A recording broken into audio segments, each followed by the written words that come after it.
Hello and welcome to the RTÉ Rugby podcast. I'm Michael Glennon, sitting in for Neil Tracy this week as we rotate the squad. On the panel today, we have former Ireland head coach Eddie O'Sullivan and former Ireland out half Ian Keatley. Good morning, gentlemen. Morning.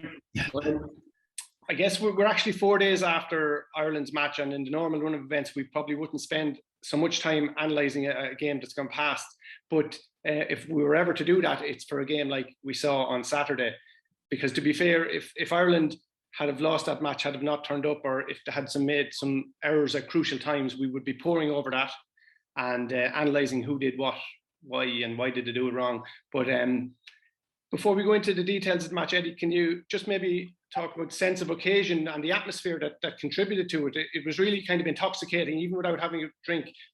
The context of the game is the first thing, that it was basically in a lot of people's minds, and still to be proven, but you wouldn't argue against it. It's probably the defining game of the championship. You know, you're number one in the world against number two in the world, Six Nations. You know, both teams look at if they can win this, a Grand Slam is on the table. So the context of the game is colossal. And then I suppose for Ireland, it was at home. You know, for the supporters there, that's where the atmosphere is going to come from. But then I think the big takeaway for us is that it was the comprehensive nature of the victory. You know, given a game that everybody said will go down to the wire, it'd be a one-score game, there'd be nothing in it, it could go any way, nobody was calling it, we all wanted Ireland to win, so we all said Ireland would win, but in the back of our minds we knew that, you know, that game could go wrong easily. But just the comprehensive nature of it, 4 tries to 1, like, that just says everything. So I think because of the occasion, the pressure on the players, the context of the game, and the fact we won it so comprehensively, that's, for me, is the big talking point. You know, like, it wasn't even a close at the end of the day. Even though the scoreboard was close up to a point, you could never see France doing enough to discommode Ireland. We were completely in control. So for me, that was my takeaway. It was a world-class performance by Ireland, and they made a world-class team like France look fairly ordinary at the end of the day. Ian, what did you think immediately after the match? I just thought this Irish team has like reached another level, and they're always kind of reaching milestones, and it's like we're all waiting for them to slip up, but yet they keep turning out consistent high level performances, which is something that, like, obviously under the Joe Schmidt era, I think he did change the belief in Ireland, and he got them to world number 1 for the first time. We beat the All Blacks under Joe Schmidt, but this team is it's kind of raised the bar again. Just as I said, the consistency of play and the enjoyment in which they play with, like getting 4 tries, a bonus point win over like a classy French team with Sean Edwards as their defense coach, which they pride themselves on that, to score 4 tries. It's brilliant. And then let's flip it on, and probably people haven't talked about it that much because they're so positive about the attack. Ireland's defense was incredible, and their discipline. Like, they didn't give France many chances. Yeah. Like, the French try that they only scored was actually, they scored it from just outside their own 22, which is typical French play, French flair, and they scored an excellent try. But you can't really say they had too many other chances inside the Irish 22, and the chance that they did get, Ireland neglected that. So I think obviously we're talking about their attacking side, but just their defense, not giving France access against a very good French team who they have they're probably the number 2 best player in the world after Josh van der Fleer. They've got Dupont, and Dupont just looked like he didn't look like he wasn't creating anything. Yeah, I think France were less than 1 minute in Ireland's 22 in the whole game. So I mean, that's a brilliant stat defense-wise. I was kind of just flicking through my brain to remember some previous standout Ireland games over the years. Now I have to dip back into the 5 Nations, Ian. That's before your time. But Ireland and England, in the 2 times Ireland beat England, 93, 94, Eddie, Paris in 2000, a couple of games under you over in Twickenham, the Croke Park match, obviously, and then when Ireland won the Grand Slam in Twickenham in 2018. I'm probably missing a few there, but does last Saturday's match rank above those, or what's your opinion on that? Yeah, I think they're up there, you know, that to stand, like, I think people will, like, in 10, 15 years time, like some of the games you plucked out there, it's 10, 15 years on and you can still pluck them up. People remember. I think this game goes into that category, you know. I think following on what Ian was saying there is that I just thought this Ireland team at the moment are kind of hitting benchmarks consistently. Like, I think when we look back in the summer tour when they beat the All Blacks, having lost the first test and then coming back to win the series, it's very, very unusual. I don't think it's ever been done in New Zealand where you lose the first test and you win the next two. You kind of need to win the first one. But they made the All Blacks look kind of ordinary. Now, at the time, we kind of said, oh, okay, let's see what the All Blacks are made of. And the All Blacks did struggle in the Rugby Championship. So there was kind of a thing, well, we beat the All Blacks in New Zealand. It was fantastic. But it probably wasn't the vintage All Blacks team, you know. So they probably didn't get full credit in everybody's mind for that because the All Blacks are not in a good place. But then to come in and polish the autumn up like they did, and then I think the first two games of the championship, like at the end of the day, we have 2 bonus points in the bag after 2 games in the championship, and we've conceded 2 tries. Like that's pretty. Like whatever you dice this, Ireland are probably in the good of places they could want to be. I think they also, like, for me, that when I knew the game was over was when Ramos went into the pocket and hit a drop goal. Like to me, that was the white flag going up the flag for France. I just knew it was over because they'd thrown everything with the kitchen sink at Ireland. They'd gone through, I think, that particular set. They'd been through like 10 or 12 phases and they were going nowhere.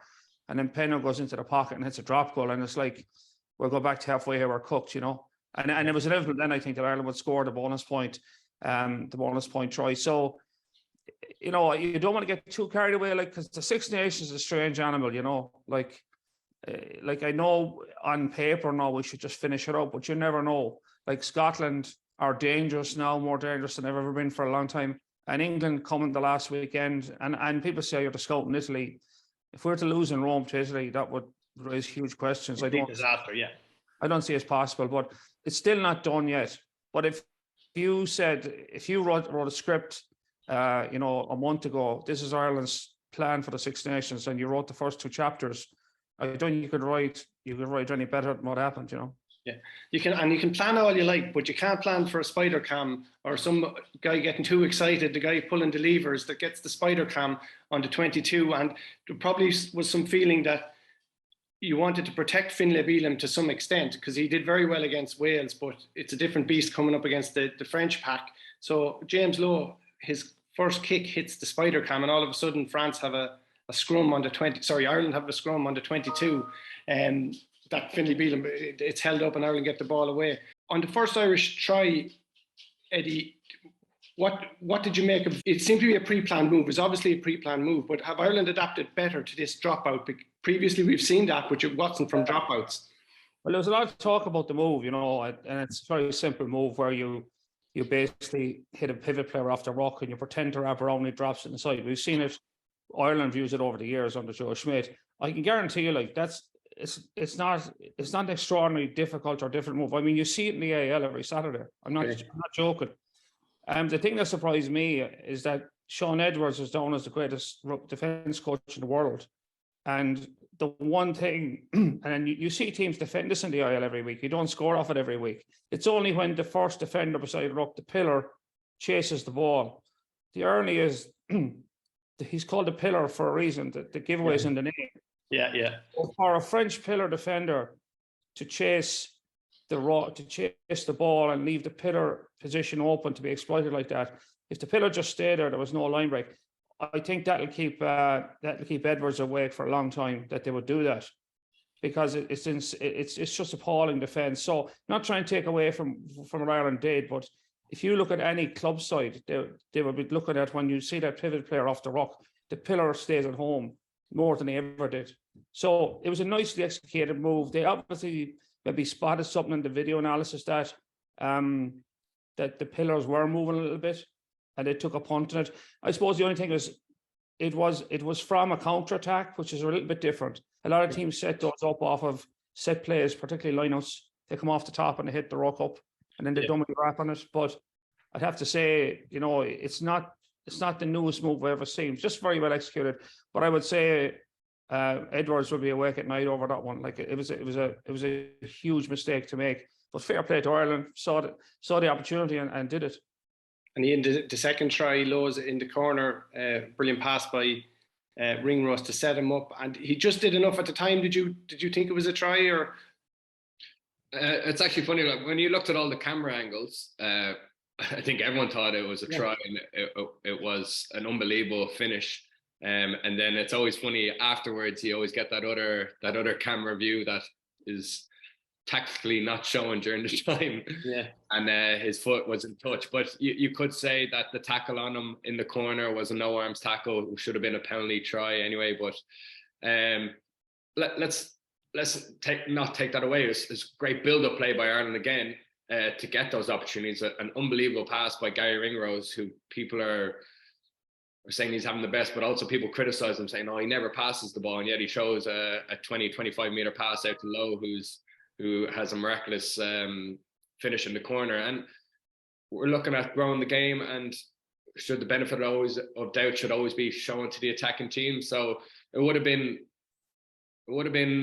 unjust if that was ruled out for a foot and touch. So it was great to see, but let's go back. Everyone's talking about Lowe's finish, but the build-up play from Ireland was just incredible, and their ability to identify the space, but also get the ball to that space. I think everyone sitting in the seats, you can see space. Everyone can see space, but it's another thing trying to get the ball to that space at speed before the defense comes across, and that's the thing that's setting this Irish team apart at the moment. I think the giveaway there, Ian, would have been that there was definitely space there, and it was a great pass. It just shows how tight the margins are in international level. Like I think it was Damien Penno made the tackle, and he was like you could say technically stopped Lowe, but the try was awarded, and I think Lowe's foot was definitely on the ground. I thought at the time it was. Yeah. But look, it was a mistake by the TMO. They looked at it and they decided it was a try. They gave the benefit of the doubt, so they can talk about it all day. But my point is the margins were so tight. Penno almost stopped him. Like it was awkward to stop him. Penno was about a half a meter too narrow, and he didn't have to be that half meter too narrow because it wasn't really an overlap. It was a one-on-one. But he tucked in a half meter just too tight, and the pass is on the money, and that was the rest is history. So like you're an international level, and Ian knows this, that like you get opportunities. They're there for like a nanosecond, and if you execute, you have a chance of scoring, and if you don't, it's gone and it's not coming back. So it just shows there how much Ireland are like on the money in terms of their decision making. Because if that didn't work out, it was a line out to France. It's a turnover. You could tackle into touch, it's a turnover, and the chance is probably gone. So to be fair, again, to Ian's point, like the precision of Ireland to identify the space, the vision and the precision to make the pass, and the finish was fantastic. But it just shows you how tight the margins are. And people don't. I don't think people appreciate that. But when you see a try being scored, you think, oh yeah, like it was so easy. But it's nothing easy at Test drill, but and you're like a half step too late or a half step too early, and it doesn't happen. Exactly, and Ireland even left another couple of tries out there in that first half. That's what I mean. If they hadn't got a fourth there towards the end, it would have been fully deserved as well. Ringrose got the last try. It came after 20 odd phases. It was the patience within that build-up that was as impressive as the finish, Ian. Yeah, kind of. Once again, we're talking about that build-up to Lowe's try, just the multi-phase, the ability to hold on to the ball. And there's this thing at the moment, the longer you hold on to the ball, you should actually be thinking about kicking it, which actually England are doing at the moment. Like they don't really go through long phases. They look for the kicking game. It's come from South Africa did it for the World Cup. Saracens used it. It's kind of constantly kick and put the ball in behind, building pressure. But Ireland, they're able to mix it up. They still have a great kicking game, but they've got that ability to hold on to the ball and put pressure on you just through multi-phase. And that's quite difficult, especially at international level, because you've got some serious poachers in every team. But that French team, they rely on big, massive moments where you're ball carrier gets isolated and they've got big men who just latch on over the ball and they're just unmovable. So this is the boring side of the game, that ability to carry, and for the breakdown, for the guys who are hitting the breakdown to be there instantly, like to not give any access to the French team, and to be able to clear out and keep quick ball. It's actually phenomenal to do that phase over phase over phase and not give France an in. Because the longer you go, the more fatigue creeps in. That might just mean one ball carrier gets away from you and you're a second late to that breakdown. That's the other thing that Eddie would talk about. This is what people in the stand don't see, and it's actually incredible. And I'm sure when they review that game, obviously everyone looks at the great finish by Gary Ringrose, the build-up, but they'll highlight the accuracy of the clean-outs. The things that people don't see in the stand, they will highlight that, because that's what's making this Irish team run like clockwork. It's the unseen work. Yeah, and man of the match was Caelan Doris, and he came out. His was a brilliant assist. And a brother of mine said to me about, you'd see that 100 times out in the club or throughout your life, and 99 times it would never come off a pass like that. You'd think guys who were able to do that was a brilliant skill to execute under that pressure. Yeah, he's playing unbelievable at the moment. The way he's able to run at defenders, he's able to sidestep but keep pace onto the sidestep, which is actually incredible. So for Hugo Keenan's try, he does 1, 2, 3 steps, but he's still very direct. He doesn't slow down his pace, and that's what gets him into those little gaps and gets him over the gain line.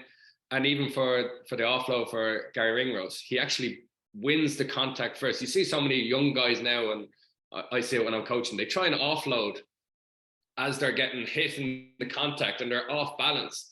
If you watch that pass or offload from Caelan Doris, he wins the contact first, gets through the other side, ball back in 2 hands, and he's able to give that accurate pass. When you see kind of a lot of young lads would have the ball in one hand, they'll be slipping out, they haven't won the contact, they're off balance, and they're trying to throw that ball, and the ball tends to go to ground. It's just brilliant basics done really well. He just wins the collision, and then he's ball back in 2 hands, and that's why he's able to give that pass to Gary Ringrose. Yeah. Eddie, I'm just looking. Just jump on something Ian was saying earlier about the kicking game. I mean, you compare Ireland's kicking game on Saturday, compared to England's kicking game on Sunday. England kicked a ton of ball away in great positions. Just wonder what they were thinking, but that's their problem, not ours. That's for Steve Borthwick to fix. But I think going back to Cardiff, I was critical of Ireland's second half kicking game in Cardiff. The way we kicked the ball pretty aimlessly down the middle of the field, brought the Welsh onto us, really made our day difficult, had to make lots of tackles and defend for long periods, and kind of got lucky a couple of times when Wales didn't cash in on a couple of line breaks. But I thought last Saturday, particularly in the final quarter, we played really well. We played a bit of phase rugby. We got the French wings to play up high, and then we pinged the corners. The old school, people call it Munster Cup rugby. There was tactics coming near the end where like France were getting desperate. And what that does to a team is they can't get out of their 22 or they can't get out of their third of the field, and they're looking at the clock ticking down, and it just takes the fight out of them. And that kind of sets up Gary Ringrose's try, is that then when you get a chance, as you always do, we were able to take them through the phases and finish. But I thought the kicking game again for me was much smarter, and at the right time, playing in the right parts of the field. As you said earlier yourself, like the amount of access that we gave France to our 22 was almost zero. Yeah, and they they'd one try. They racked up most of their points from long range penalties. So that to me tells a huge story. And the smarts to do it. I'm just looking at the list of the players who finished. So O'Toole, Kilcoyne, Kelleher, Henderson, Conan, Casey, Ross Byrne, and Bundyaki. And it's really, none of those are first choice, and a couple of those guys in the depth chart are considered third choice. Was that one of the biggest things, the biggest takeaways, that Ireland were able to finish off a high stakes game without the frontliners? What you're seeing now, and it's the broader way to probably answer that question, is that the depth across the squad. I mean, there are 2 positions that we're not sure. Like, I'll take that back. I would say after Saturday, Ross Byrne is definitely number 2, number 10. But that was in question. You know, there was a lot of question marks around the backup number 10 to Johnny, and Johnny is number one. The only position out probably up for discussion in terms of depth is Hugo Keenan's position, fullback, who is our next natural backup 15. And I don't know what Andy Farrell's thinking of it. I'm not even sure I know if I had to pick one, because we've had multiple opportunities there and there's only one number 15. So I suppose that we've solved the question around the backup number 10 for the moment. And that we would be confident if Johnny couldn't play 80 minutes that Ross Byrne can do a job, no problem there. The fullback is the only one. So that's a positive, I actually think, because we're now 6 months out of a World Cup, and we're really the only positions we're not sure we have depth in is basically now comes down to 15. It's one position. Yeah.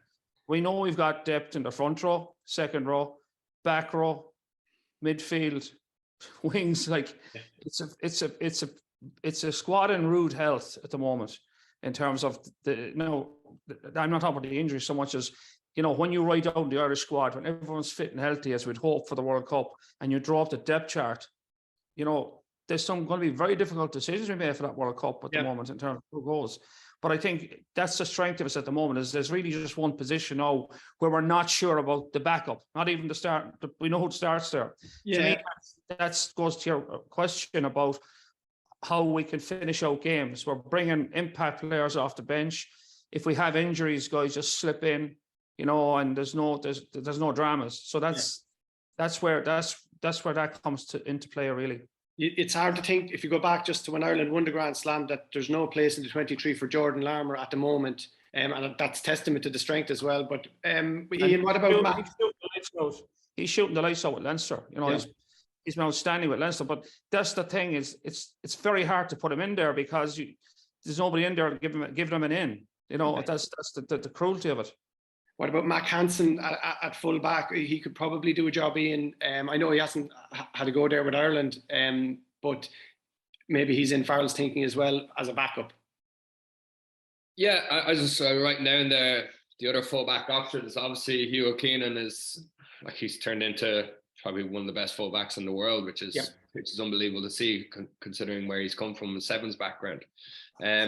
I think that you've got Mike Haley in Munster, who's actually had an unbelievable season, and he's still not making the Irish squad. I think that's because I think they can see Jimmy O'Brien fitting in there. I couldn't see why Mac Hansen couldn't do a job there either. Or James Lowe, and also remember we've got Andrew Conway. I know he's got a long-term injury, but he's gotten a bit forgotten about as well. He was unbelievable. The guy who's probably got the biggest grievance for not getting into the Irish squad as a fullback option is Michael Lowry. Yeah. Lowry to me has been probably the pick of the backups, even though he's not in the squad. I watched him a few weeks ago when they played the Stormers. I was in the stadium, so I wasn't watching the monitor. I was watching him in the backfield when the play wasn't. And that night he was outstanding. His positioning, his work rate in the backfield, his management of the back three was fantastic. I mean, every time the Stormers kicked the ball, he was standing under when it landed, no matter where they kicked it. He's electric in attack. The only downside is he's small, so he's vulnerable in the air, for contestables, big guys jumping over him. But I think he's a guy. But again, we're kicking around 5 or 6 names here, and none of us can say, "Oh, there's the guy." For sure. That was my point, that we don't know who the backup is. But my point is, you're 6 months out of World Cup, and the big discussion is who's your backup full back. Yeah. I'll take that any World Cup year. It's going to be interesting. Now, obviously, we're in a great position, 2 from 2. We're playing Italy away from home, which is a lot tougher test than playing them at home. Do you think this could be the opportunity now to in 1 or 2? I don't think they'll completely change the team, but it could be a time where this is where you actually try maybe Jimmy O'Brien or Mac Hansen at full back, because these are questions that we're asking. I'm sure Andy Farrell, who is well ahead of the way we're thinking of his team, and he's thinking about all these things. Don't get me wrong. He knows he's got strength and depth. They've got depth charts. They're miles ahead of our thinking. I'm sure he's thought about this. is this an opportunity now in this Italian match where you don't change too many things, but you do try, you look for cover for full back. You might try another wing because you think Lowe and Hansen are probably your set wingers. Maybe you put in a different winger there to see, give them an opportunity. You might probably start Bundy with, could you start Bundy with another option? Maybe it could be you go for Bundy at 13 just to give Ringrose. Like you could try out these things because you need to start future planning. But you could start Ross Byrne as well, you know, like give us, which is very, you know, very different. Starting a test game and coming off the bench in terms of your preparation is hugely different, because you know early in the week you're starting and you're in that zone of having to run out. Whereas you're on the bench, it's a different kind of mental approach. You're ready, but it's not the same pressure. So, like, again, you know, maybe that's a possibility for him to start Ross Byrne and have Johnny Sexton on the bench. There are, I think your point is valid, and without going through all the options and things he could do, there are options for him against Italy in the middle of the championship with the depth we have in our squad and where we are in terms of the Six Nations. We've put 2 massive performances in. We've got 10 points on the board. We're favourites for the Grand Slam. He could take the possibility or the opportunity to do that with a few positions, and I don't think there'd be the same risks in it that might have been, you know, in other years, you know. So I think it's a valid conversation. Now, there's always the point is a Grand Slam is a Grand Slam, you know, like keep your foot to the floor, keep your head in front of everybody and keep going. I wouldn't criticize him for doing that either. You know, it's very easy here to be playing the Monday morning quarterback, you know, no pressure. But I think you have to factor in that I think it's a fair conversation. Whether he takes the option, that's another thing, but it's a reasonable conversation given where we are in terms of the talent we have and the way the championship's gone so far, you know. And there's likely to be a couple of enforced changes because Tyke Byrne doesn't look good. We don't have any details, but he's unlikely to be fit. Rob Herring is going through the processes. And even Johnny, he came off, he said Atonio landed on him and he hurt his leg as well. So you can just imagine that unless Johnny is, if he's anyway question mark over him, that there'd be no need to start him in this fixture whatsoever. So yeah, there's going to be a couple of natural changes, and then Farrell would unlikely to make a swathe of changes either. Just quickly on Atonio, it's black and white, or is it yellow or red? He has been cited for that hit on Rob Herring. Is it just a brain fart by Wayne Barnes, or can you any idea what was going on in his head? I think the problem referees have now, you know, and I'm not taking Wayne Barnes' side. I think Wayne Barnes woke up the next morning and looked in the mirror and said, "Yeah, I got that wrong." You know, it was obvious to everybody that it was a red card.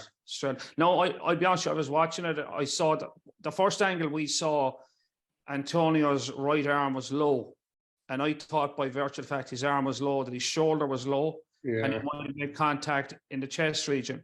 But when there was one angle, which was the money shot, and his jaw, like he just connected with Herring's jaw, smack on.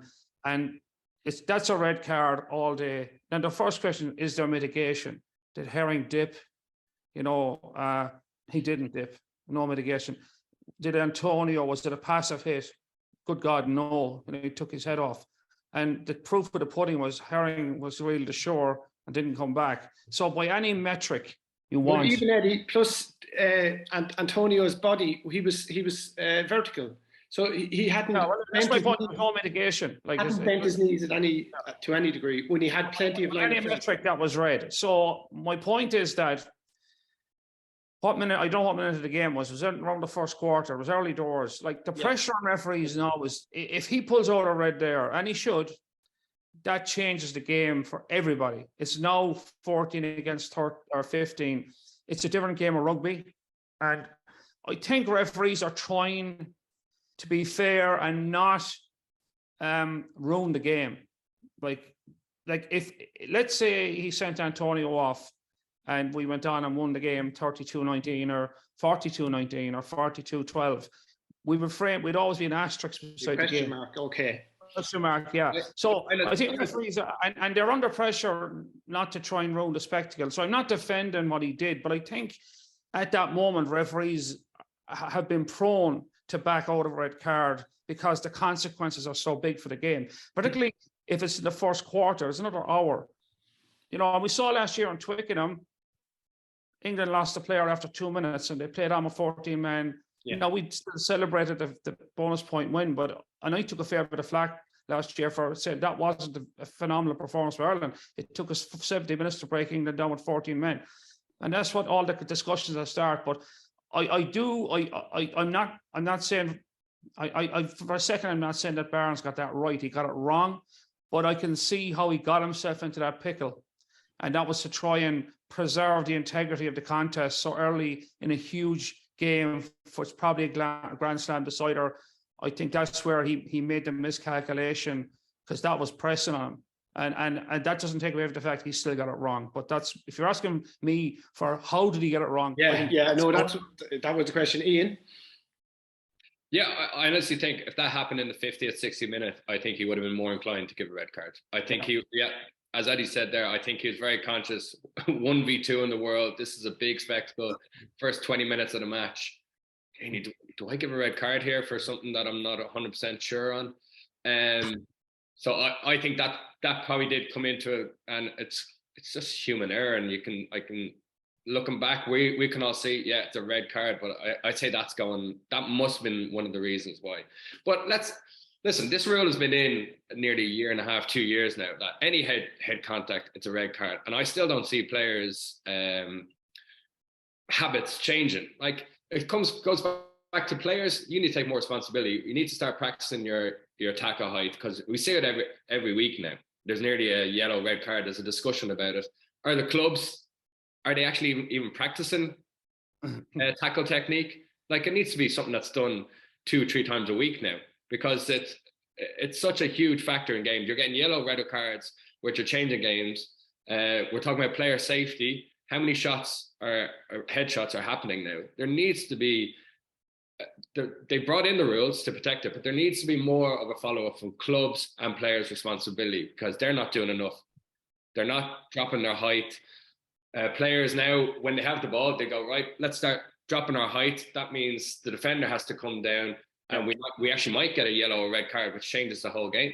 Yeah, but World Rugby have this training program that you can do. So if you get a suspension, you can reduce it by 1 week if you go onto your tackle team. Listen, this is funny, but if it's that important, or if it works, why doesn't every club and every player have to do it now? Well, I'll answer that for you. That whole, what do they call it? Practice or whatever is it? Or it's like a re-education program. I have 2 words for that: nonsense. Yeah. Like that you're going to go away for a few days and you're going to change your behavior in a few days. Like, it takes a long time to change skills.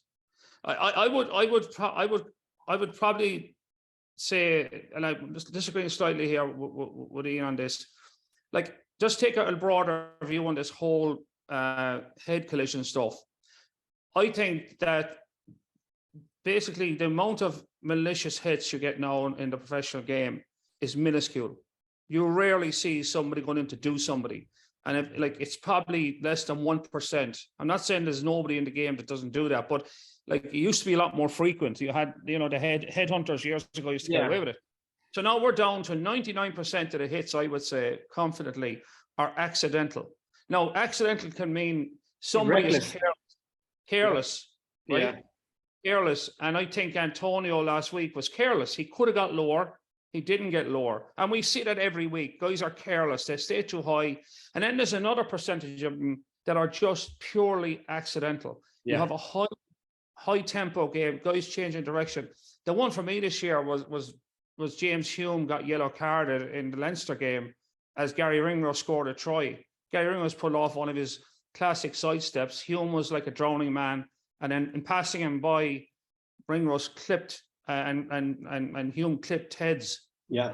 And then Hume went off after conceding a try. He got a yellow card and a split lip. Like, so the thing I have is, I think the World Rugby are a bit deluded that we're going to legislate our way out of this problem. Okay. I still think I don't disagree with the fact that I think there's a role for coaches and players to really drill into this and get guys into lower positions. But the problem with rugby is, if in the modern game, if you don't if you don't tag the football in a tackle, somebody else has to tag it. And if there's not a second person there to assist to tag the ball, it's going to be offloaded. So every player is trying to get in position to stop the football as well as make the tackle. And that's the problem. That's why you're in that area where you're potentially going to hit somebody in the jaw. You know, and I don't think they'll legislate their way out of it. I really think we're going to be talking about this in another 2 years again. I just to go back to you, Eddie, I completely agree with you. Like, there's one like on the week when Antonio is still upright and he hits head on head. There's no attempt. There's one, and we were talking about Mike Lowry there last week, right? Mike Lowry has had numerous amount of high tackles, and he's so low, and he dips. In that match that you're talking about up in Belfast, Mike Lowry carried, right? He dipped. The defender, I saw it, he got a yellow card for hitting Lowry around the head. The defender had one knee on the ground. He dropped his height and still tackled Larry, and he got a yellow card. And I'm going like, on your point, Eddie, like, what more can this guy do? He was on his knee, dropped his height, dropped his hit, and he hit Larry on the head, and there was the yellow card. I'm there going, agree more with the you. defender to do this? And this is where I think there has to be a mind shift in World Rugby to address this. At the moment, the problem I see it as is the ball carrier has absolutely no responsibilities for his own safety. The only time a ball carrier gets penalised now if he leads with his elbow. That's the only time you can be penalised as a ball carrier. If you lead with your elbow up into a tackler, that's a red card if you make contact with the head. And rightly so. You can actually hit with your elbow once you keep it tucked, by the way. So that's just by the by. But every tackle here is adjudicated on the basis of what did the tackler do. The ball carrier has no responsibility. So as a ball carrier, here's a scenario.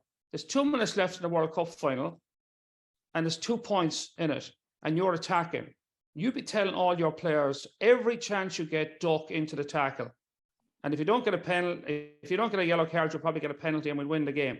So it's almost incentivizing players to duck. And your example there of Michael Lowry ducking and the player being on his knees and still getting caught for a high tackle.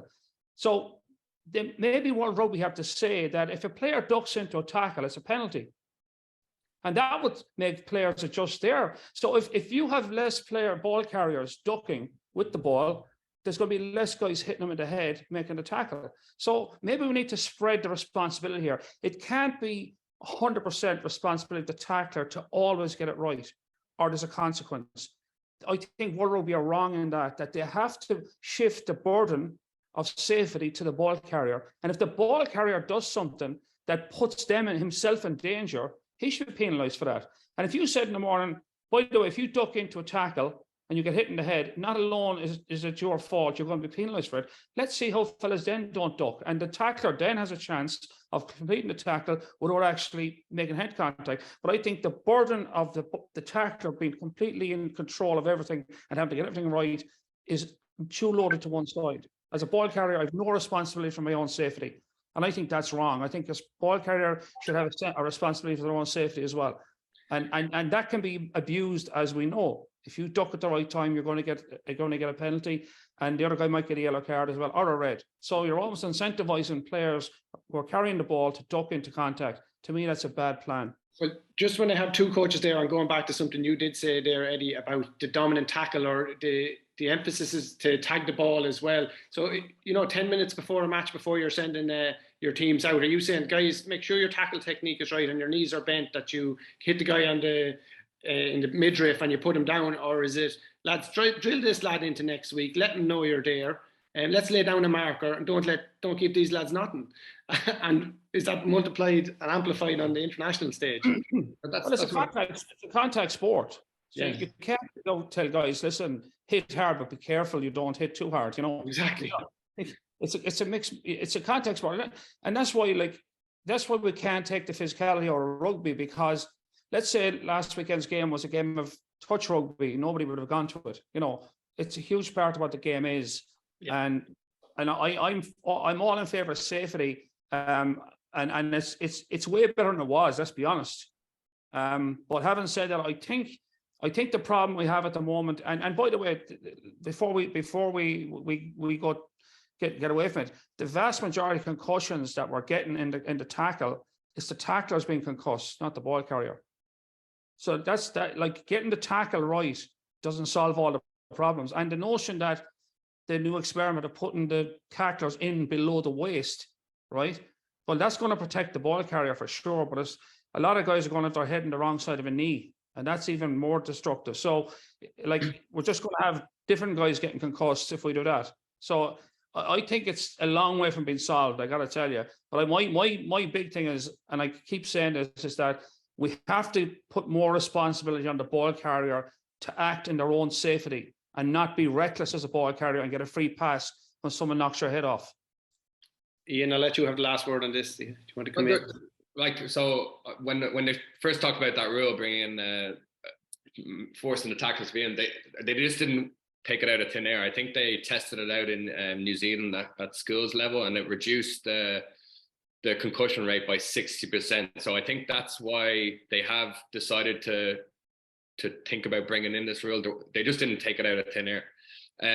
But my point is, when talking about, there needs to be a scene to have a dip. So Eddie's right, there needs to be more responsibility on the ball carrier to not put himself. But once he dips at his head and he's leading with his head, that's mitigation, and there should be a more leniency on the tackler if that happens. But with back to our original point, Antonio Herring carried upright. Antonio, it wasn't even seen to dip, and that's a red card. And that's why I'm coming back to, there needs to be a change in habits of players, that you need to dip, and it needs to be coached into them.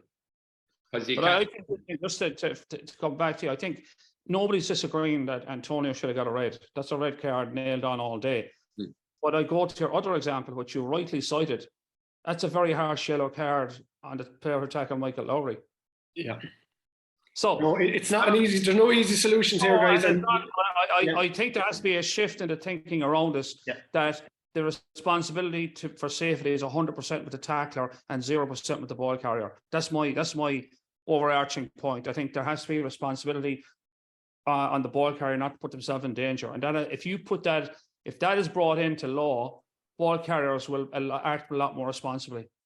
Yeah, I don't want to disrespect Wales or Italy, but we'll just touch on Scotland and Wales. This is the first time that Scotland have won back-to-back opening matches in the Six Nations, and even going back into a period before that into the Five Nations.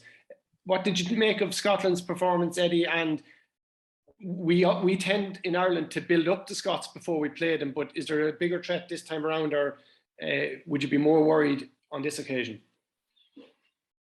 Yeah, I think there's more to Scotland this time around, yeah, for sure. I think they've proven that. And to be fair, like, you look at their autumn performances, they scared the living hell out of New Zealand up in Edinburgh. New Zealand got out of there, like, they were lucky to get out of it.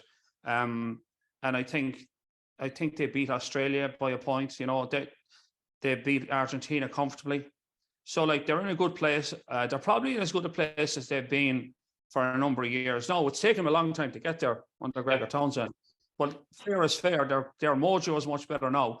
Having said that, I think England were poor in the first week, and I think Wales were poor in the second week. So there's a caveat around that. And, you know, like, if they'd beaten France and Ireland in their first two games, then you'd be saying, yeah.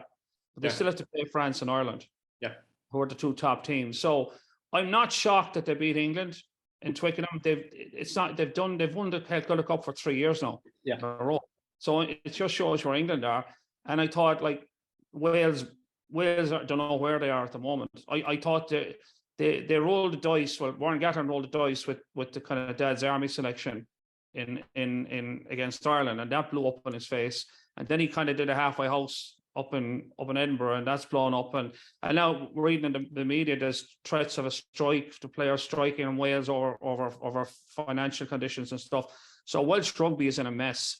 So when you take that context, and I'm not trying to take away from Scotland, you know, the jury is still out a bit, because, like, they're really, for Scotland to make a statement this year, they need to beat Italy now, and they need to beat either us or France and have a shot at the championship.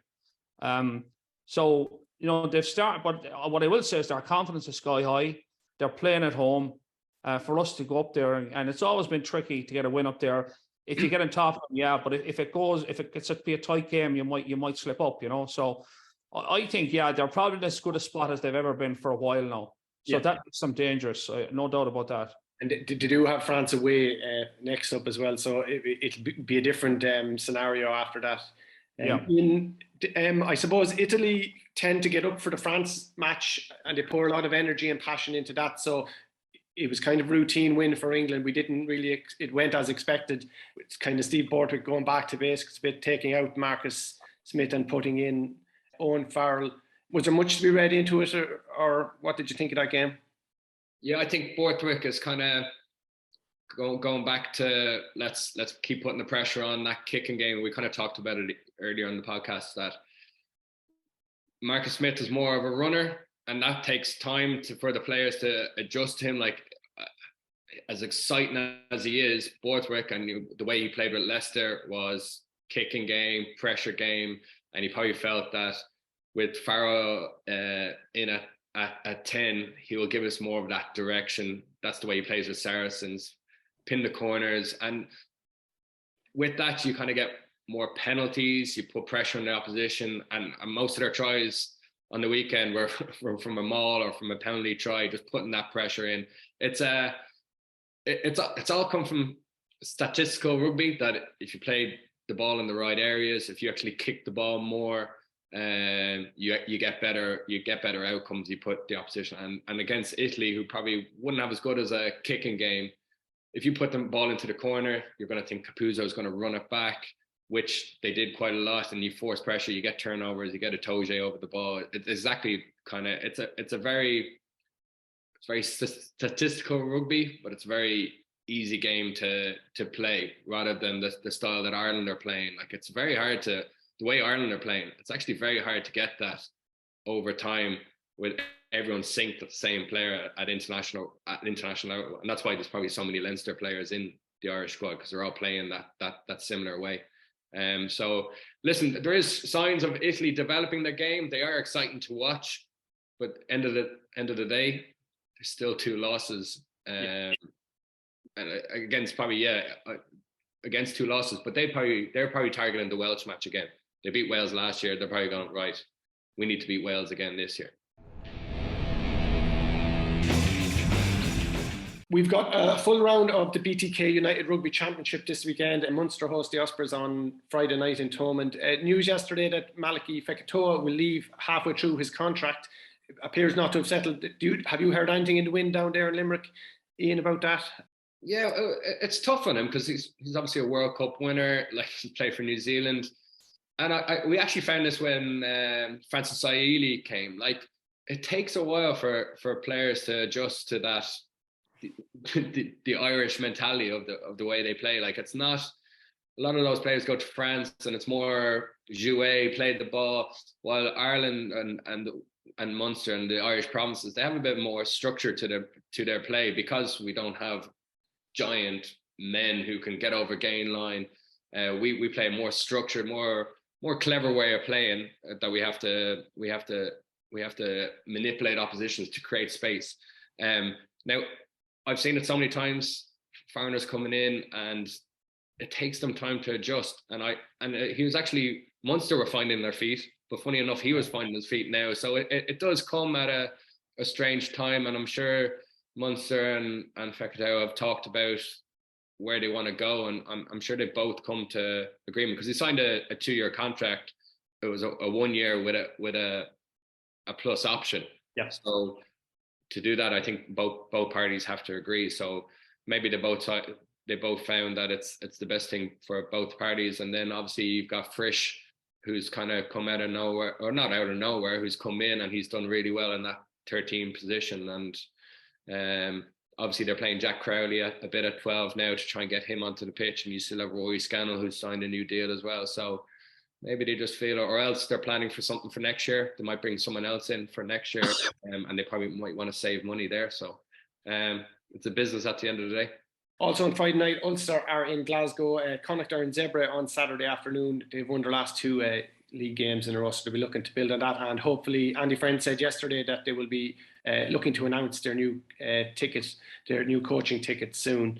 Leinster finish up the action on Saturday evening. They have the Dragons in the RDS, and that's a match that's live on RTÉ2 and the RTÉ Player. Gentlemen, thanks very much for your time today. We'll talk to you all next week.